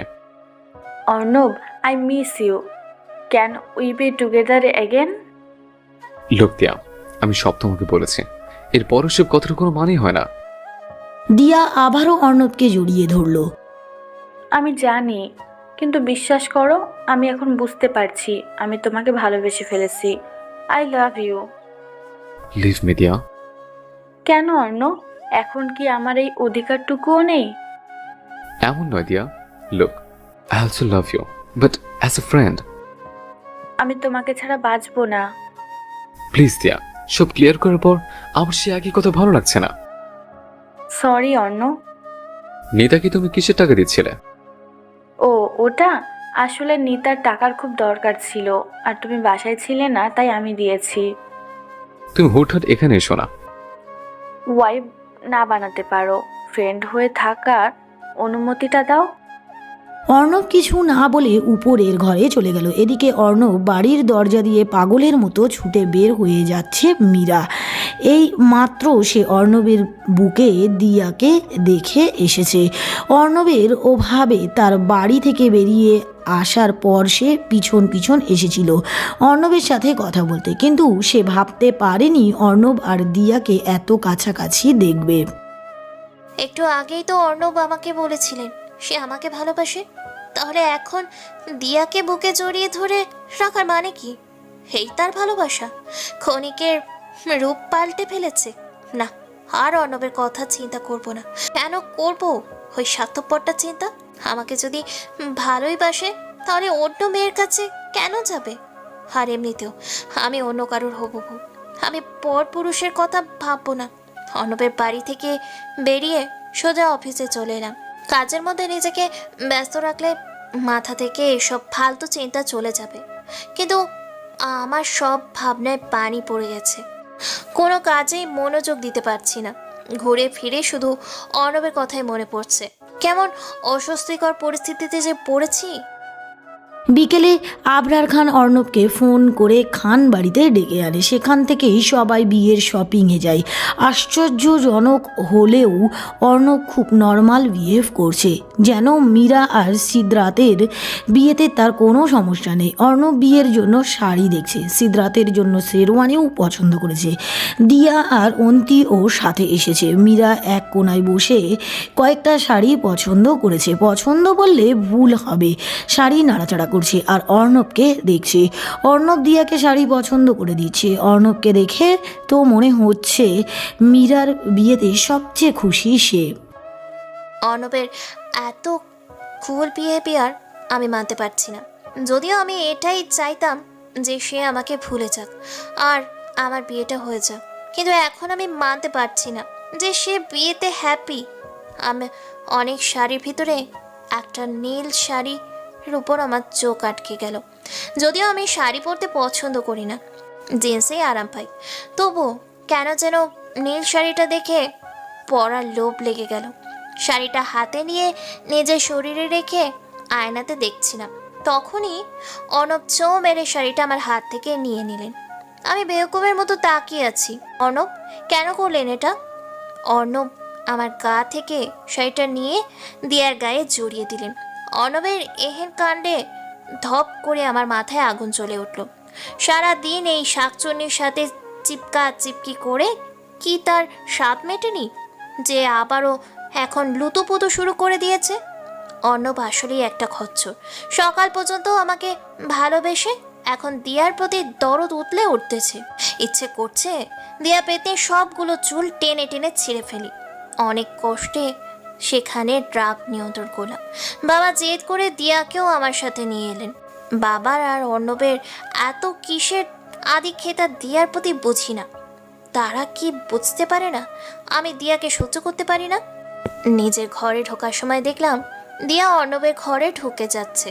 যাক বাবা, এমনি আমার মনে আগুন চলছে আর এই মেয়েটা সেই আগুনে ঘি ঢেলে দিল। ভীষণ কষ্ট হচ্ছে। অর্ণব হঠাৎ করে দিয়াকে এত ইম্পর্টেন্স দিচ্ছে কেন? ঘরে ঢুকেই শপিং ব্যাগগুলো ছুঁড়ে ফেলে দিলাম। রাগে মাথার সবগুলো তার ছিঁড়ে যাচ্ছে। রাত 12:26 বাজে। ব্যালকনিতে দাঁড়িয়ে স্মোক করছে অর্ণব। সিগারেটের ধোয়ার সাথে সাথে ভিতরের যন্ত্রণাগুলোও উড়িয়ে দিচ্ছে। মাঝে মাঝে হালকা স্নান হাসছে। হঠাৎ কেউ অর্ণবকে পিছন থেকে জড়িয়ে ধরলো। আচমকা জড়িয়ে ধরতে অর্ণব খানিকটা ঘাবড়ে গেল, পরেক্ষণেই নিজেকে সামলে নিল। একটা স্নান হাসি দিয়ে আকাশ এর পানে চেয়ে রইল। সে জানে তাকে মীরাই জড়িয়ে ধরে আছে। মনের হাতে বাধা পড়ে ছুটে এসেছে অর্ণব চোখ বন্ধ করে মুহূর্তটা অনুভব করছিল, কিন্তু তার মনে হচ্ছে টি শার্টটা পিছন দিয়ে ভিজে যাচ্ছে। মীরা কি তাহলে কাঁদছে?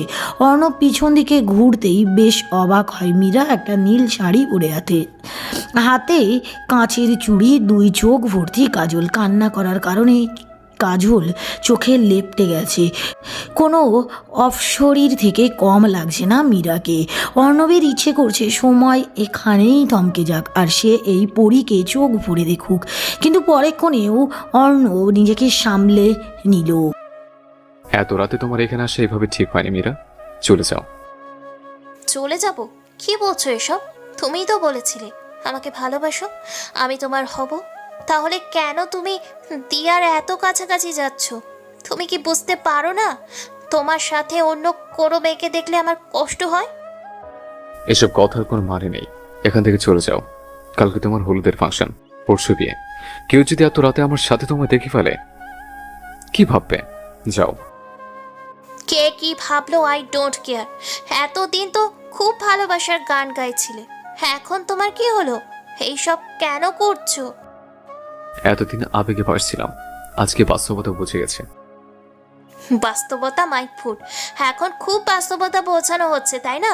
যখন আমি আমার দায়িত্ব আর বাস্তবতা মেনে নিয়ে বিয়ে করছিলাম, তখন কেন আমাকে এতটা অসহায় করলে?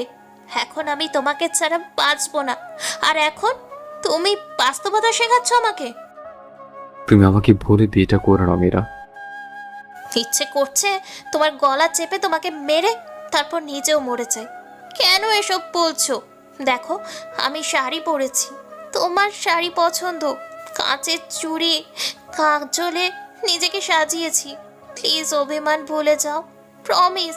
আর কখনো চুল কাটবো না, তোমার জন্য চুল সব সময় বড় রাখবো। তবুও এমন করো না, আমি সহ্য করতে পারছি না। অর্ণবের চোখ দুটো পানি টলমল করছে। এই কয়দিনে সে যেই মীরাকে দেখেছে সেই মীরা ছিল স্ট্রং, আর এই মীরা ভালোবাসায় দিওয়ানি হয়ে গেছে। নিজেকে কন্ট্রোল করতে না পেরে অর্ণবকে মীরাকে বুকে জড়িয়ে ধরলো। মীরা, আমি তোমাকে অনেক ভালোবাসি, কিন্তু আমি দেরি করে ফেলেছি। পরশু তোমার বিয়ে, মামা তোমার বিয়ে নিয়ে অনেক স্বপ্ন দেখছেন। তাকে আরেক দফায় কষ্ট দেওয়ার মতো শক্তি আমার নেই। আমার মা বাবা যে ভুলটা করেছিল, সে ভুলের মাসুল নানা ভাইকে তার জীবন দিয়ে দিতে হয়েছে। আমি চাই না আমাদের জন্য মামাকেও সে অপমান সহ্য করতে হোক। অপমানিত কেন হতে হবে? আমরা বাবাকে বলতে পারি যে আমরা একে অপরকে ভালোবাসি, তাহলে বাবা রাজি হয়ে যাবেন। বিয়ের কার্ড বিতরণ হয়ে গেছে, সব মেহমানকে জানানো হয়ে গেছে। একটু ভেবে দেখো, মামার সম্মানটা কোথায় থাকবে? মামা হার্ট পেশেন্ট, আল্লাহ না করুক যদি। তোমার এই লেম যুক্তি আমি মানতে পারছি না। আমরা দুজন দুজনকে ভালোবাসি, এর চেয়ে বেশি আর কি হতে পারে? তোমার বাবার জীবন, আমরা তাকে সেই কষ্টটা দিতে পারি না যা আমার বাবা মা দিয়েছে। আমি পারবো না, তোমাকে ছাড়া আমি সত্যিই পারবো না। চলে যাও মীরা, নতুন বোর চোখের নিচে কালো দাগ ভাল লাগবে না। অর্ণব আমাকে কিছু বলার সুযোগ না দিয়ে ঘর থেকে বের করে দরজা বন্ধ করে দিলেন। ওনার ঘরের দরজার বারবার ধাক্কা দিচ্ছি, মিনতি করছি যাতে আমাকে এভাবে ফিরিয়ে না দেয়, কিন্তু না, অর্ণব দরজা খুলছে না। বুকের ভিতরটা ফেটে যাচ্ছে কষ্টে। এতদিন মনে মনে ফুপি আম্মুকে ভুল ভেবেছিলাম ফুপি আম্মু স্বার্থপর হয়েছিল। এখন বুঝতে পারছি কেন ফুপি আম্মু স্বার্থপর হয়েছিল। রুমে দরজা লাগিয়ে দিয়ে অর্ণব আর একটা সিগারেট জ্বালালো। দুই চোখ বেয়ে পানি পড়ছে তার, কিন্তু মুখে লেগে আছে তাচ্ছিল্যের হাসি। আমি মামার সাথে তোমার আর আমার ব্যাপারে কথা বলতে গিয়েছিলাম, কিন্তু মামার সাথে কথা বলে বুঝতে পেরেছে তার মনে কতটা কষ্ট লুকিয়ে আছে। আমার বিয়ের দিন পালিয়ে যাওয়াতে পুরো সমাজের সামনে তাদের মাথা নত হয়েছিল। সে অপমান নানা ভাই মানতে পারেনি। আজকে আমি তোমাকে নিজের করে নিলে কি তফাৎ রইল? সে একই অপমানের বোঝা মামাকে সহ্য করতে হবে। তার শেষ বয়সে পুনরায় তাকে এত কষ্ট কিভাবে দেব বলো? সকালের আলো ফুটে উঠেছে, চারপাশে মিষ্টি রোদ ছড়িয়ে পড়েছে। ভোরের রাতের দিকে হালকা বৃষ্টি হওয়াতে গাছের পাতায় ফুলের পাপড়িতে পানি জমে আছে। এক ফালি রোদ এসে পড়তে পানির ফোঁটাগুলো মুক্ত মতো লাগছে। সেই সাথে রোদটা অর্ণবের চোখে তীর্যকভাবে বিঁধেছে। একটা তো রাত্রির শেষে ব্যালকনিতেই ছিল সে। বেশ ভালোই যাচ্ছিল তার সময়, কিন্তু এই রোদের টুকরো যেন আবারও মনের কতগুলো তাজা করে দিল। অর্ণবের ঘরের দরজার সামনে পড়ে আছে মীরা। কাল রাতে কাঁদতে কাঁদতে সেখানেই ঘুমিয়ে পড়ে। কাঁধে কারো আলতো চাপ আর নাম ধরে ডাকাতে ঘুম ভেঙে যায় তার। ধরফড়িয়ে উঠে বসতেই দেখে অঙ্কুর চৌধুরী হাঁটু ভাঁজ করে বসে আছে মীরার মাথার কাছে। মীরামা, এভাবে এখানে শুয়ে আছো যে? আর এ কি অবস্থা তোমার? কিছু না, আপনি রেস্ট করেন, আমি আসছি। মীরা কোনো রকমে অঙ্কুরের দৃষ্টিসীমার বাইরে পালিয়ে যায়। অঙ্কুর এখনও সন্দেহের চোখে তাকিয়ে আছে মীরার যাওয়ার দিকে। তখনই অর্ণব দরজা খুলে দেয়। অঙ্কুরের সন্দেহ আরও গাঢ় হয়ে যায় অর্ণবের চেহারা দেখে। চোখ মুখ ফুলে লাল হয়ে আছে, গা থেকে সিগারেটের বিশ্রী স্মেল আসছে। অর্ণ, সাওয়ার নিয়ে নাও। অর্ণব হু হা কিছু না বলে সেখান থেকে চলে যায়। অঙ্কুর কিছু একটা ভেবে আবরারের ঘরের দিকে পা বাড়ায়। রাতে নিস্তব্ধ সময়, বিয়ে বাড়ির কোলাহল অনেকটা শান্ত হয়ে গেছে। সাজসজ্জায় পরিপূর্ণ বাড়িটা এখন শুনশান হয়ে আছে। সারাদিন চেষ্টা করেও মীরা অর্ণবের মত পাল্টাতে পারেনি। হয়ে গেছে মীরার হলুদের ফাংশন। হলুদ শাড়ি আর ফুলের গহনায় সেজে আছে মীরা। ছাদের গালে হাত দিয়ে মাথা নিচু করে অর্ণব আর মীরার সামনে দাঁড়িয়ে আছে দিয়া। গালে হাত দেওয়ার কারণ হলো এইমাত্র অর্ণব তার গালে ঠাঁটিয়ে একটা চড় মেরেছে। মীরা প্রশ্নবিদ্ধ দৃষ্টিতে তাকিয়ে আছে অর্ণব আর দিয়ার দিকে। হয়তো জানতে চায় অর্ণব এমন কাজ কেন করলো। সুদিয়া, নিজের মুখে নিজের কুকুরটিগুলো বলবে নাকি আমার বলা লাগবে? দিয়ার গালে হাত দিয়ে কাঁদো কাঁদো হয়ে বলল, আই এম সরি অর্ণব, তুমি আর মীরা একসাথে এক ঘরে থাকতে এটা আমি সহ্য করতে পারিনি। তুমি শুধু আমার। অর্ণ, তোমার অন্য কারোর সাথে থাকা আমি কিভাবে মানতাম বলো? তাই তো নিতাকে টাকা দিয়ে মীরার খাবারে ঘুমের ওষুধ মিশিয়ে দিয়েছিলাম। তোমার সাথে বাসা থেকে বের হওয়ার আগেই আমি আমার ভাড়া করা গুন্ডাকে বলে দিয়েছিলাম সব। তোমার সামনে মীরাকে ক্যারেক্টারলেস প্রমাণ করার জন্যই এত কিছু ছিল। অর্ণব দিয়ার গালে আরও একটা চড় মারল। তাল সামলাতে না পেরে দিয়া নিচে পড়ে গেল। মীরা দৌড়ে গিয়ে দিয়াকে ধরে উঠল। দিয়াকে চড় মেরে কি নিজেকে ধোয়া তুলসী পাতা প্রমাণ করতে চান? দিয়া তো শুধু আমার ঘরে একটা ছেলেকে পাঠিয়েছিল কারণ সে আমাকে ঘৃণা করত। আর আপনি তো আমাকে ভালোবেসেও বিশ্বাস করতে পারেননি। ভালোবাসার ভিত্তি যেখানে বিশ্বাস, সেখানে আপনি তো আমাকে বিশ্বাসই করতে পারেননি। দিয়া তো তবুও নিজের ভালোবাসাকে আপন করে পাওয়ার জন্য চেষ্টা করেছে। আপনি তো নিজের ভালোবাসাকে দান করে বেড়াচ্ছেন। মীরা, তুমি আমাকে ভুল বুঝছো, আমার কথাটা শোনো। কি শোনাবেন আপনি? এই যে বিয়ের পর সিদ্ধার্থকে কিভাবে সুখে রাখবো, এই আপনার আর কোনো কথা আমি শুনতে চাই না। আমাকে ক্ষমা করে দাও মীরা, আমি তোমার সাথে অন্যায় করেছি।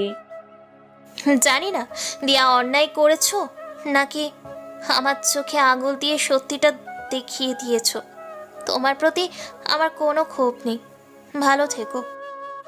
মীরা আর 1 মিনিট সেখানে না দাঁড়িয়ে ছুটে তার ঘরে চলে যায়। দিয়া এখনও অর্ণবের সামনে দাঁড়িয়ে আছে আর অর্ণব আহত দৃষ্টিতে মীরার যাওয়ার পথে তাকিয়ে আছে। আমাকে প্লিজ ক্ষমা করে দাও অর্ণ, আমার ভুল হয়ে গেছে, আমি স্বার্থপর হয়ে গিয়েছিলাম। দিয়া, তুমি আমাকে শাস্তি দিতে পারতে তোমাকে ধোঁকা দেওয়ার জন্য। বিশ্বাস করো, আমি হাসি মুখে মাথা পেতে নিতাম। এইভাবে মীরাকে কেন কষ্ট দিলে? সরি। ওয়াশরুমে শাওয়ারের নিচে দাঁড়িয়ে ভিজে যাচ্ছি।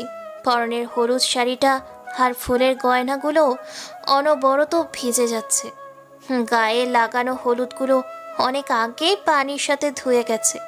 রাতের প্রায় অর্ধেকটা সময় পেরিয়ে গেছে, আর অল্প কিছু সময় বাকি আছে।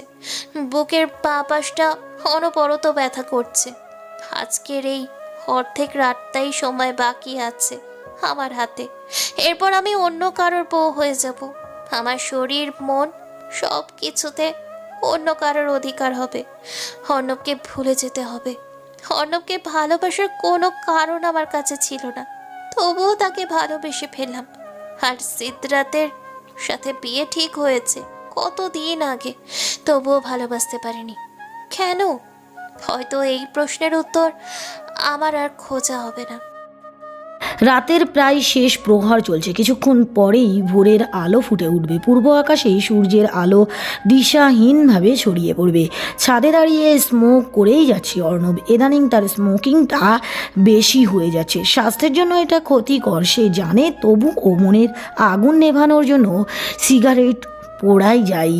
হঠাৎ পিছন থেকে কেউ কাঁধে হাত রাখলো। খানিকটা চমকে উঠল অর্ণব। পিছনে তাকাতেই করুণ হয়ে থাকা চোয়ালটা ধীরে ধীরে শক্ত হয়ে উঠল। অর্ণবের বাবা দাঁড়িয়ে আছে তার সামনে। এইভাবে এই সময় স্মোক করার বিষয়টা জানতে পারি কি? আপনার প্রয়োজনে কিছু হবে বলে মনে করি না। অর্ণব, আসো আমরা একটু কথা বলি। গত 19 বছর ধরে কথা হয় না আমাদের, অনেক কথা জমে আছে। অর্ণব তার বাবার দিকে কিছুক্ষণ তাকিয়ে থেকে চেয়ারে বসে পড়ল। তোমার মাকে ভালোবেসে বিয়ে করেছিলাম। অনু আমার জীবনে একটা ধমকা হওয়ার মতো এসে আমার জীবন এলোমেলো করে দিয়েছিল। অনুর সাথে বাঁচার জন্যই পুরো দুনিয়ার বিরুদ্ধে গিয়েছিলাম। সেই অনু যখন স্বার্থপরের মতো আমাকে ছেড়ে চলে গেল, সেটা কিছুতেই মেনে নিতে পারিনি। নিজেকে সবসময় ব্যস্ত রাখতাম যাতে অনুর বিশ্বাসঘাতকতা ভুলে যেতে পারি। আমার অনেক ভুল ছিল অর্ণ। আমার নিজেকে কষ্টে এত ডুবিয়ে গিয়েছিলাম যে তোমার দিকটা ভুলে গিয়েছিলাম। 8 বছর একটা বাচ্চা একাকিত্ব কিভাবে সময় কাটিয়েছে আমি সেটা বুঝতেই চাইনি। তোমার স্কুল থেকে প্রতিদিন আসা কমপ্লেনগুলো প্রতি আমি বিরক্ত না হয়ে তোমাকে সময় দেওয়া উচিত ছিল আমার, কিন্তু আমি সেটা করিনি। এতটাই স্বার্থপর হয়েছিলাম যে নিজের সুখটা দেখেছি। অন্তের মাকে বিয়ে করে নিজে সুখী হয়েছি, কিন্তু তোমাকে সময় দেওয়ার প্রয়োজন মনে করিনি। এখন জীবনের বেশিরভাগ সময় পার করে এসে বুঝতে পেরেছি তোমার প্রতি কতটা অন্যায় করেছি। জানি ক্ষমা চাওয়ার মুখ আমার নেই, তবুও বলবো পারলে ক্ষমা করে দিও বাবা। অর্ণব অন্যদিকে ফিরে অঙ্কুর এর আগ ছড়ে চোখের পানিগুলো অন্যদিকে ফিরে অঙ্কুরের অগোচরে চোখের পানিগুলো আড়াল করে ফেলল। অঙ্কুর মাথা নিচু করে আছে, হয়তো অনুতপ্ত সে। হঠাৎ অর্ণব তার বাবাকে জড়িয়ে ধরে ডুকরে কেঁদে উঠল। অর্ণবের এভাবে কেঁদে ফেলায় অঙ্কুরও নিজেকে সামলাতে পারে না। অতঃপর এতগুলো বছরের দূরত্বের পর বাবা ছেলের সম্পর্কের উন্নতি ঘটে। বেশ কিছুক্ষণ বাবাকে জড়িয়ে ধরে রাখার পর অর্ণব স্বাভাবিক হয়। অর্ণবকে ছেড়ে দিয়ে অঙ্কুর বলতে শুরু করে, মীরাকে ভালোবাসো? কি বলছো বাবা? ইয়াং ম্যান, তোমার বাবা আমি, এতটুকু তো বুঝতেই পারি। সন্ধ্যা তো আগেই হয়েছিল মীরাকে তোমার ঘরের বাইরে পড়ে থাকতে দেখে, আর সন্দেহ প্রমাণ হলো তোমার ফোলা লাল লাল চোখ আর সিগারেট স্মোকে। আমি মীরাকে ভালোবেসে ফেলেছি, জানি না কিভাবে ভালোবেসে ফেললাম, কিন্তু ভীষণ কষ্ট হচ্ছে মেনে নিতে যে মীরা আজ অন্য কারো হয়ে যাবে। মীরাও তো তোমাকেই ভালোবাসে, তাই না? মীরার চোখ বলে দেয় সে তোমাকে ভালোবাসে। জানে, কিন্তু আমি মীরাকে বিয়ে করতে পারবো না। মামা অপমানিত হবেন। যাও ঘুমিয়ে পড়ো, আর বেশি সময় বাকি নেই। কিছুক্ষণ পরে বিয়ে বাড়ির কোলাহল পুনরায় শুরু হয়ে যাবে। অর্ণব কিছুক্ষণ স্থির দৃষ্টিতে ছাদের থেকে নিচের দিকে চেয়ে থাকে, সেখান থেকে চলে গেল। অঙ্কুর আধো আলো ফোটার আকাশের দিকে তাকিয়ে একটা দীর্ঘশ্বাস ফেলল। মুখে স্নান হাসি ফুটে উঠেছে তার। অপেক্ষার প্রহার শেষ প্রায়। অবশ্য মীরার বেলা সেটা অপেক্ষা নয়, অনাকাঙ্ক্ষিত ঘটনা। লাল বেনারসি শাড়ি আর ভারী গহনায় নিজেকে জড়িয়ে অস্থির হয়ে পায়চারি করছে মীরা। একটু আগেই বিউটিশিয়ান এসে বধূ বেশে সাজিয়ে দিয়ে গেছে তাকে। ভীষণ সুন্দর লাগছে মীরাকে, যে কেউ দেখেই হয়তো নজর লাগিয়ে দেবে। কিন্তু এত সৌন্দর্য পুরোই বৃথা, কারণ মীরার মনে যে শান্তি নেই। মন বারবার বলছে সমস্ত দায়িত্বের সংসার বানের জলে ভাসিয়ে দিয়ে অর্ণবের হাত ধরে অজানাই হারিয়ে যেতে, কিন্তু সেটার উপায়ও নেই। অর্ণব মাঝ রাস্তায় তার হাত ছেড়ে দিয়েছে। হাতে একটা ছুরি নিয়ে ঘরের এপাশ থেকে ওপাশ করছে সে। ইচ্ছে করছে ছুরিটা বাম হাতের শিরা বরাবর চালিয়ে দিতে। একটু হলে ছুরি চালিয়ে দিত, যদি না তার বাবার মুখখানা চোখের সামনে ভেসে উঠত। বাহিরে হইচই শোনা যাচ্ছে, সবাই এক সুরে বলেই চলেছে, বর এসেছে, বর এসেছে।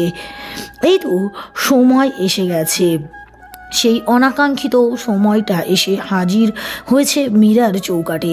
এখন এই সময় পুরনো সব আবেগকে গলা চেপে মেরে ফেলার, অর্ণবের প্রতি তার ভালোবাসাকে দাফন করার সময় হয়ে গেছে। মনের কষ্ট সাজসজ্জার আড়ালে লুকিয়ে মুখে এক কৃত্রিম হাসি ফুটিয়ে তৈরি মীরা তার কর্তব্য পালন করতে।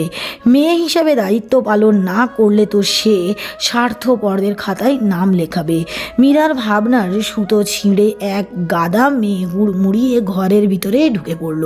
বিয়ের সময় যত এগিয়ে আসছে আমার শক্তি যেন ততই কমে যাচ্ছে। বারবার মনে হচ্ছে কলিজাটা ছিন্ন হয়ে যাচ্ছে, বুকের পাশে অসম্ভব যন্ত্রণা করছে। কিভাবে সহ্য করব এই যন্ত্রণা আমি সারা জীবন? বিয়ের আসনে বসিয়ে দিয়েছে সবাই আমাকে, মাথা তুলে সবাইকে দেখছি, সবাই বেশ খুশি। বাবা, অঙ্কুর আঙ্কেল, অন্তিক, সবার মুখ দেখেই বোঝা যাচ্ছে তারা আনন্দ করছে। এত ভিড়ের মধ্যে আমার চোখ দুটো অর্ণবকে খুঁজছে। শেষবারের মতো দু চোখ ভরে তাকে দেখার ভাগ্য কি আমার আর হবে না? হয়তো অর্ণবকে মন ভরে দেখার আর অধিকার নেই আমার, তাই তো বিয়ের আগ মুহূর্তেও তাকে কোথাও দেখছি না। ভালোবাসা মানে তো ভালোবেসে আগলে রাখা, আর অর্ণব আমাকে আগলে রাখা তো দূরে থাক, সাহস করে আমার হাতটা পর্যন্ত ধরেনি।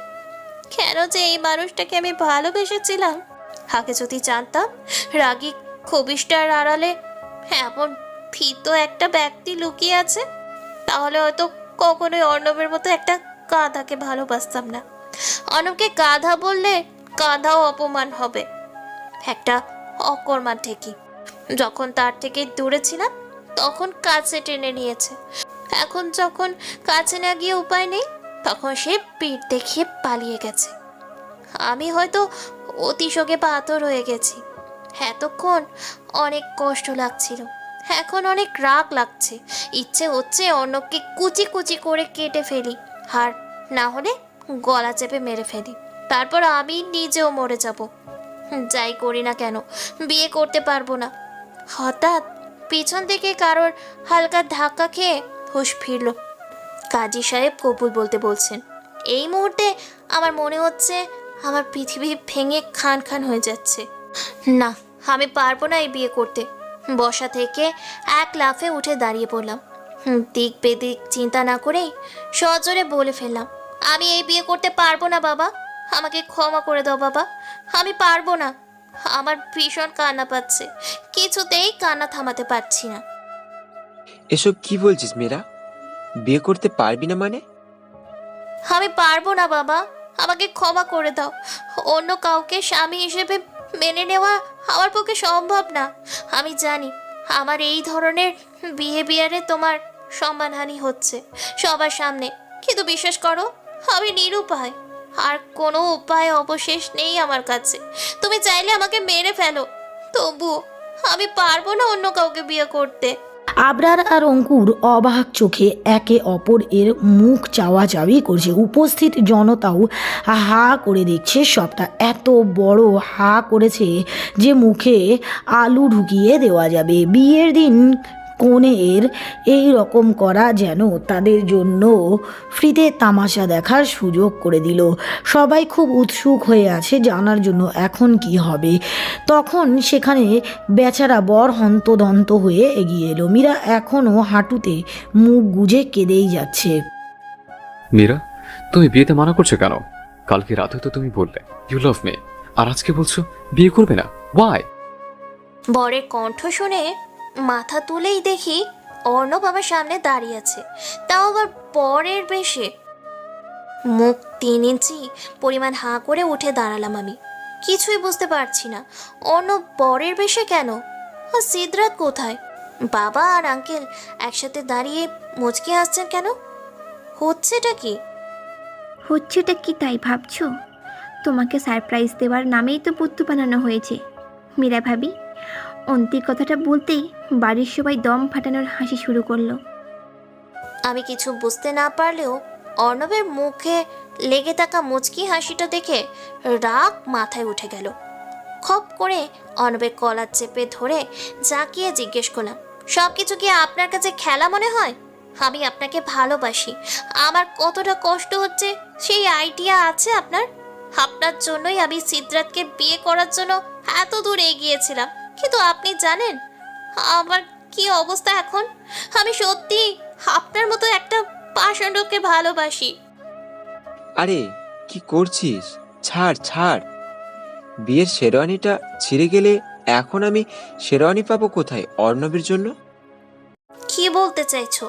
তোমরা সবাই আমার সাথে এমন কেন করছো? কি বলবো? তোকে বলতে যাব কেন? আমি তোর বাবা, আমি তোর জীবন সম্পর্কে এতটুকু ফয়সালা আমি করতেই পারি। মানে? তুই আর অর্ণব একে অপরকে ভালোবাসিস, সেটা কি একবারের জন্য আমাকে বলেছিস? এতটা পর ভাবিস আমাকে? একবার বলেই দেখতি, হাসি মুখে রাজি হয়ে যেতাম। অনুর সাথে যে ভুলটা করেছিলাম সেই একই ভুল আরেকবার করব ভাবলি কি করে? অনুকে হারিয়েছি, এখন তোদের হারানোর মতো সামর্থ্য আমার নেই। সেদিন অঙ্কুর তোদের ভালোবাসার কথা না বললে আমি জানতেই পারতাম না। তোর বিয়ের পরে এই সত্যিটা জানতে পারলে সারা জীবন আমাকে অপরাধবোধ নিয়ে বাঁচতে হতো। আই এম সরি বাবা। এখন কান্নাকাটি শেষ করেন বেআই মশাই, আমাদের বৌমাকে আমরা নিয়ে যাবো, তো দেরি হয়ে যাচ্ছে। সেদিন মীরা আর অর্ণবের ব্যাপারটা বুঝতে পেরে অঙ্কুর আবরার খানকে সব কিছু জানায়। এরপর আবরার আর অঙ্কুর মিলে সিদ্ধার্থ আর তার পরিবারকে বুঝিয়ে অর্ণব আর মীরার বিয়ের আয়োজন করে। অর্থপর ধুমধামের সাথে হয়ে গেল মীরা আর অর্ণবের বিয়ে। আবরার খান নিজের মনের সব আশা পূর্ণ করে মেয়েকে পাত্রস্থ করলেন। বিদায়ের পাট চুকিয়ে অর্ণব আর মীরা যাত্রা শুরু করলো এক নতুন জীবনের পথে। বাসর ঘরে এক হাত লম্বা ঘোমটা টেনে বসে আছে মীরা। পুরো ঘর কাঠগোলাপ আর রজনীগন্ধা দিয়ে সাজানো হয়েছে। রোমান্টিক পরিবেশ বিরাজ করছে সর্বত্র। মীরা বসে বসে অপেক্ষা করছে তার অর্ণবের। মনের মধ্যে হাজারটা অনুভূতি উকি দিচ্ছে। কখনো বা লজ্জা পেয়ে আনমনেই হেসে উঠছে।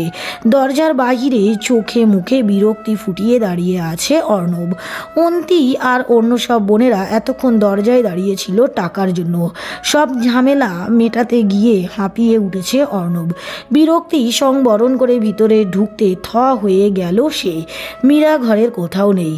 একটু আঘাতেই পেছন থেকে কেউ একজন অর্ণবের গলায় ছুরি ধরল।